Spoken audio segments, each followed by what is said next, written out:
आइए दोस्तों मोमेंटम के कंसेप्ट को समझ लेते हैं।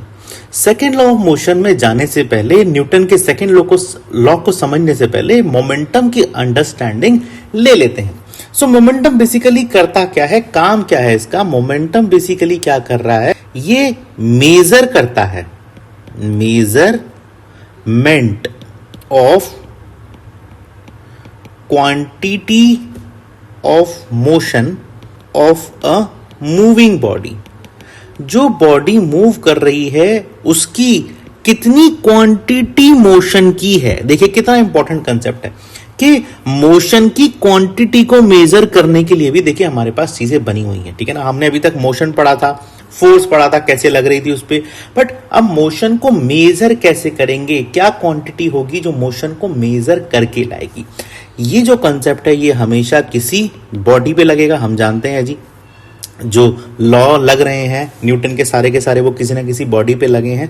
तो इन्होंने ऐसे बोला कि अगर आपको बॉडी पर मेजर करनी है मोशन को, तो मोमेंटम एक कॉन्सेप्ट आता है। और ये किस पे डिपेंड करता है, ये मास ऑफ बॉडी का क्या मास है, और वेलोसिटी ऑफ बॉडी की वेलोसिटी क्या है, ये इन दोनों फैक्टर पर डिपेंड करता है। इसको समझाने के लिए एक छोटा सा एग्जांपल आपके सामने लेकर चलता हूं।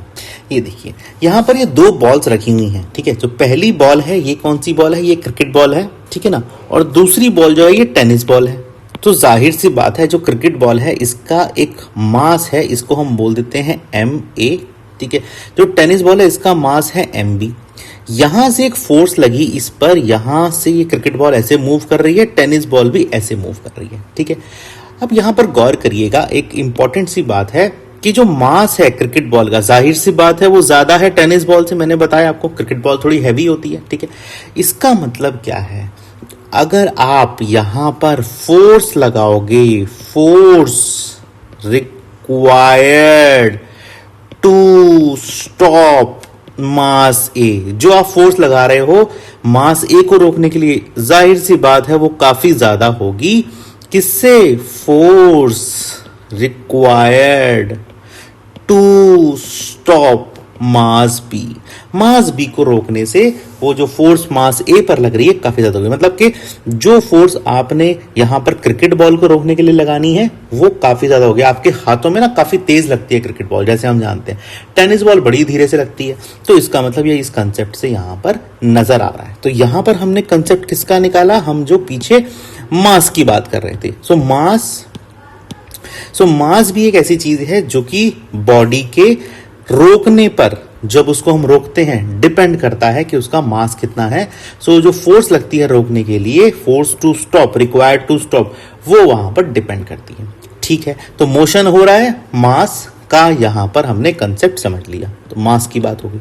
अब सेम कंसेप्ट हम यहां लगाते हैं, वही मास ए मास बी था, क्रिकेट बॉल इधर मूव कर रही थी, टेनिस बॉल इधर मूव कर रही थी। अब यहां पर क्या है, मान लेते हैं यहां पर इसकी वेलोसिटी है va, इसकी वेलोसिटी है vb। भाई क्रिकेट बॉल va वेलोसिटी से मूव कर रही थी, टेनिस बॉल vb वेलोसिटी से मूव कर रही थी। तो अगर हम देखें, सो अगर मान लेते हैं क्रिकेट बॉल तेजी से मूव कर रही है टेनिस बॉल से, तो भी यही बात होगी, force required to stop cricket ball ज्यादा लगेगी, force required to stop tennis ball, ये रनिंग थी विद वेलोसिटी va से, और ये रनिंग थी विद वेलोसिटी vb से। तो समझे आप, कंसेप्ट समझे। यहां पर मास b था, यहां पर वेलोसिटी b थी, यहां पर मास a था, वेलोसिटी a थी। सो जो अगर हम बोले क्रिकेट बॉल तेजी से मूव कर रही है टेनिस बॉल से, तो उसको फोर्स भी ज्यादा लगेगी। इन दो कंसेप्ट से यहां पर हमने वेलोसिटी का कंसेप्ट निकाला था।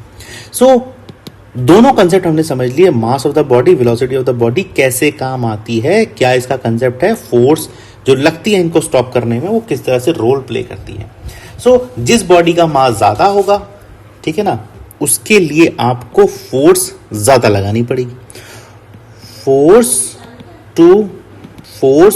टू स्टॉप ज्यादा लगानी पड़ेगी, और जिस बॉडी की वेलोसिटी ज्यादा होगी तो वहां पर भी आपको फोर्स टू स्टॉप ज्यादा लगानी होगी। ये हमने एक कंक्लूजन निकाला पीछे वाले एक्सपेरिमेंट्स जो भी हमने किया, ठीक है। सो फर्स्ट केस और सेकंड केस ने हमें मास और वेलोसिटी की अंडरस्टैंडिंग दी। तो इसका मतलब क्या है? इसका मतलब है मास और वेलोसिटी अगर ये एक साथ मिल जाए, ठीक है ना, ये एक साथ होते हैं, किसी भी बॉडी के अंदर मास और वेलोसिटी होते हैं एक साथ, जैसे मैंने पीछे बताया था आपको। ये देखिए बॉडी के अंदर मास वेलोसिटी दोनों होते हैं। अगर इसको एक साथ कंसिडर किया जाए तो हम बोलते हैं ये क्या है जी? एक तरह से ये एक बॉडी की टोटल पावर बताती है और एबिलिटी बताती है। ये बॉडी में कितनी पावर भरी हुई है, उसके मास कितना है और कितनी तेजी से वो जा रही है, ये एक बॉडी का एबिलिटी बताती है। और पावर एबिलिटी ऑफ मोशन, कि जी मोशन की एबिलिटी कितनी है, मोशन में ताकत कितनी है आपके। भाई आप तो हल्की सी टेनिस बॉल आपने फेंक दी और आप उसको रोकने गए, बड़ी आसानी से आपने रोक ली, ज्यादा आपको फोर्स लगानी नहीं पड़ी, इजीली आपने उसको रोक लिया। तो इसका मतलब क्या है? उसमें जो मोशन की जो पावर थी ना, बहुत दमदार नहीं थी। बट अगर आप यही चीज क्रिकेट बॉल में देखें, क्रिकेट बॉल को बड़ी तेजी से फेंकी, वेलोसिटी भी बढ़ गई, उसका मास भी बढ़ गया, मास ज्यादा है टेनिस बॉल से, और जब आप उसको रोकेंगे तो आपके हाथ में झटका लगेगा, आपके हाथ में थोड़ी सी एक इंपैक्ट आएगा। क्रिकेटर्स जो होते हैं उनको तो आदत पड़ जाती है, बट कोई नॉर्मल बंदा तेज क्रिकेट बॉल पकड़ेगा तो उसके हाथ में थोड़ी सी एक झटका आएगा, चोट सी आएगी। तो वो क्या होता है? वो होती है जो मोशन में वो बॉल मूव कर रही थी उसकी एबिलिटी कितनी है, उस बॉडी में कितनी ताकत है। इसी कंसेप्ट को बोलते हैं मोमेंटम, इसी को बोलते हैं मोमेंटम, ठीक है ना। इसका सिंपल सा फंडामेंटल है, मोमेंटम क्या होता है आपका? मोमेंटम होता है मास इनटू वेलोसिटी, मल्टीप्लाई कर दीजिए सिंपल मास को वेलोसिटी के साथ, इसको मोमेंटम बोलते हैं। इसको हम P से संबोधित करते हैं, मास को M से into V। So P is equal to mv, ये स्टैंडर्ड ऐसे लिखा जाता है, ठीक है, सिंपल सी बात है। सो इसी कंसेप्ट को अगर हम थोड़ा इसका SI यूनिट भी देख लेते हैं। SI यूनिट इसकी क्या है? SI यूनिट में देखिए मास की SI यूनिट क्या होती है? मास की SI यूनिट होती है किलोग्राम, और वेलोसिटी क्या होती है? मीटर पर सेकंड। तो P की क्या हो जाएगी? किलोग्राम मीटर पर सेकंड, ठीक है, और किलोग्राम मीटर सेकंड -1, ये इसकी यहां पर SI यूनिट ऑफ मोमेंटम हो जाएगी। समझे आप कंसेप्ट को? तो इस तरह से हम बेसिक अंडरस्टैंडिंग ले सकते हैं, कंसेप्ट को समझ सकते हैं। बट जो मैंने आपको पीछे 2 केसेस बताए, इससे आपको मास की जानकारी देने की कोशिश करी मैंने, और आपको यहाँ वेलोसिटी की जानकारी देने की, और बताया कि जी कितनी फोर्स उसको एबिलिटी जो बॉडी की आ रही है कितनी आपको लगानी पड़ेगी उसको स्टॉप करने के लिए, ठीक है ना। तभी यहाँ शब्द स्टॉप का इस्तेमाल किया गया है, ठीक है ना। भाई आप किसी की एबिलिटी कैसे निकालोगे, ठीक है ना। भाई आपने मान लेते हैं हवा की एबिलिटी निकालनी है, भाई हवा कितनी तेज चल रही है, आप अपना कोई कपड़ा बाहर सुखा दो, देखो कपड़ा कितनी तेजी से हिल रहा है, तो आपको पता चल जाएगा जी कितनी एबिलिटी है इस हवा में। तो वहीं इस कंसेप्ट को दोस्तों इस तरह से समझते हैं कि हम किसी भी बॉडी में देखें तो हमारे पास क्या चीजें देखने को मिलती हैं। बॉडी में 2 तरह के मोशन होते हैं, जैसे हम जानते हैं, एक तो रेस्ट मोशन होता है और एक मूविंग, बॉडी मूव कर रही है ऐसा मोशन होता है। बॉडी की मास m ले लेते हैं, दोनों तरफ सेम मास होगा, और बॉडी की वेलोसिटी v ले लेते हैं। सो रेस्ट वाले केस में बॉडी की वेलोसिटी v कितनी होगी? 0 होगी, और मूविंग वाले केस में वेलोसिटी क्या होगी? वेलोसिटी 0 नहीं होगी, इसकी कुछ एक वैल्यू होगी, ठीक है। अगर हम यहीं पे इसका मोमेंटम लें इन दोनों केस में, क्या होगा? P is equal to mv ले लीजिए। इस केस में P कितना हो जाएगा? v 0 है तो P भी 0 हो जाएगा। तो यहां पर ये देखिए आप, ये मार्किंग देखिए। सो रेस्ट वाले केस में मोमेंटम क्या हो रहा है? बॉडी का मोमेंटम 0 हो जाता है। सिमिलरली अगर हम यहां पर देखें राइट वाले केस में, मूविंग वाले केस में, so P is equal to mv, v यहां 0 नहीं है, v की एक वैल्यू है, तो यही इसका मोमेंटम होता है, ठीक है ना। सो इस वाले केस में हम लिख सकते हैं जब मूविंग बॉडी है, so momentum of a body, so इस वाले केस में बॉडी का मोमेंटम जीरो नहीं होगा। तो यही कंसेप्ट हम समझ रहे थे, ठीक है ना। बॉडी के टर्म्स में अगर समझे सो दोनों ही स्टेजेस में हमने उसके मोमेंटम की अंडरस्टैंडिंग, मतलब एबिलिटी देखी। तो रेस्ट पोजीशन में बॉडी की एबिलिटी क्या है? कुछ भी नहीं है भाई, बॉडी अपनी जगह खड़ी हुई है तो खड़ी हुई है, आपको क्या करना है उसका। बट मूविंग पोजीशन में बॉडी की एबिलिटी है, बिल्कुल है, ठीक है। सो मोमेंटम क्या करता है? बॉडी की एबिलिटी को मेजर करता है। तो जैसे हमने मेजरमेंट की बात बताई, मान लेते हैं एक बाहर हवा चल रही है, ठीक है ना, आपको उसको मेजर करना है। कैसे करेंगे? कैसे करेंगे आप बताइए? आप बॉडी की कोई भी एबिलिटी को मेजर कैसे करेंगे भाई? आप एक बाहर एक कपड़ा डाल दीजिए, आप एक तौलिया बाहर डाल दीजिए, वो तौलिया हवा से हिलेगा तो आप समझ जाएंगे कि जी हवा बड़ी धीरे धीरे चल रही है तो तौलिया धीरे धीरे हिल रहा है। बट अगर आंधी चल रही है तो तौलिया कैसे हिलेगा? बहुत तेजी से हिलता है। तो इसका मतलब क्या? एबिलिटी ऑफ एयर, जो बाहर हवा चल रही है, एबिलिटी ऑफ स्ट्रॉम बोल सकते हैं, एबिलिटी ऑफ एयर बोल सकते हैं, कितना है डिपेंड करता है कि उसको रोकने का जो वो तौलिया डाला हुआ है आपने, वो कितनी तेजी से हिल रहा है। आई बात समझ में?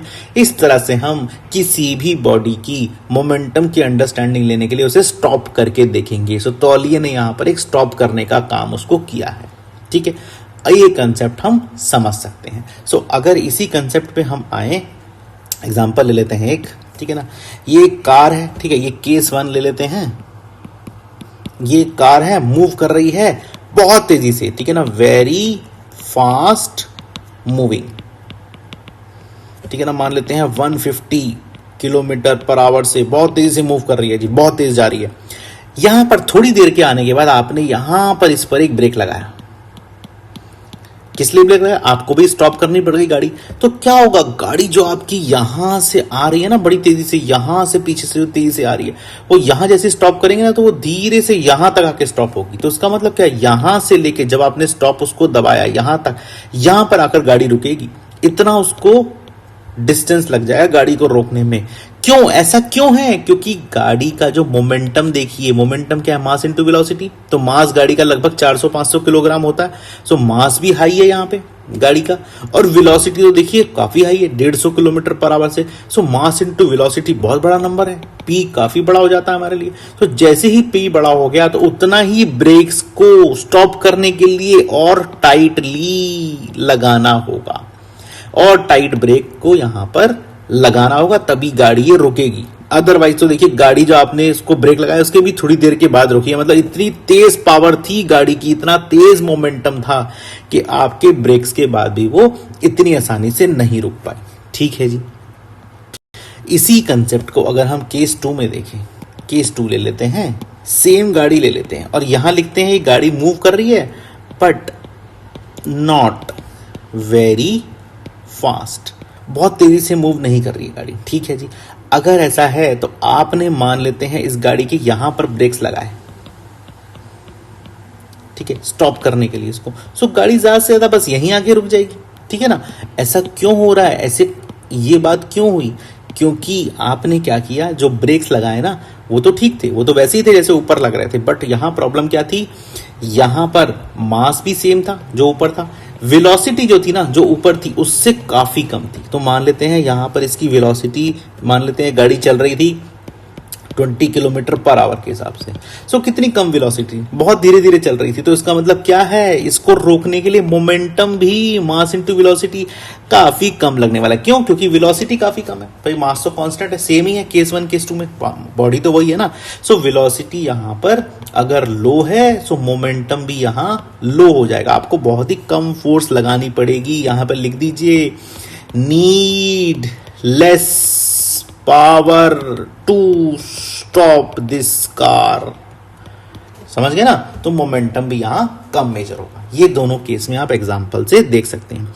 एक और एग्जांपल ले लेते हैं इसी का।